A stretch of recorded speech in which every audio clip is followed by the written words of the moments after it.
Okay, so we should have some pretty quick notes today. We're just talking about Pascal's principle. I think it's only 2 points on the thing. No practice problems with it, but you will see some practice problems on your homework. So pay close attention. The math's not too hard. It's just some ratios. So 26, here we go. Pascal's principle states that the force applied to a confined fluid will increase the pressure within a fluid at all points.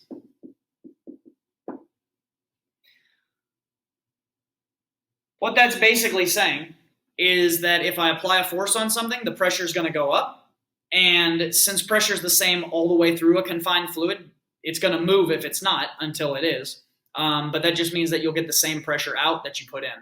An interesting thing you can do with this is that if you have a really small area and apply a force to it, the pressure that comes from there is going to be the same pressure that comes out on the other end. So if you have a really big area that's going to be moved, suddenly you've got a lot more force because now we're taking that pressure and spreading it over a larger area. Let's see how that works out mathematically. As you guys can see from what I've drawn here, there's a couple examples of it. We've got car brakes. We have the car lift, like what they have at the shop. And here you have your barber chair. If you've ever been there, they pump it up slowly as you rise up. So mathematically, what's happening with this? Basically, you get that the pressure that you put in, like we're saying over here in this, the force applied to a confined fluid will increase the pressure within a fluid at all points. It's going to be the same amount. So the pressure that we put in is equal to the pressure that we get out. Well, we know that pressure is equal to force over area. So force out is proportional to the area out. Well, we can rearrange this to solve for what's called mechanical advantage.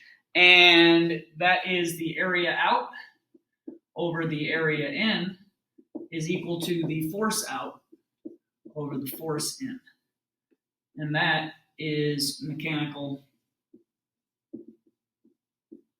advantage. This is how you're able to stop your car, because realistically, you don't have the force to stop a car moving 65 miles an hour to get it down to zero in like 3 seconds. But if you gently tap on this area, you'll notice that these plates here, this is your the disc on your car's tire. These plates are going to squeeze. These are your brake pads. They're going to squeeze together. And this area here is smaller than those. So you get more force out even because you're putting the same pressure on both sides. Bigger area, more force out. Same thing here, small area, bigger area. Same way that you get with a car. So this is your A in here. This would be your force in. The force out, there's no way you can lift a car by yourself. This is your FOUT. And then this would be your area out. Notice your area out is significantly larger, meaning your force out will be significantly larger.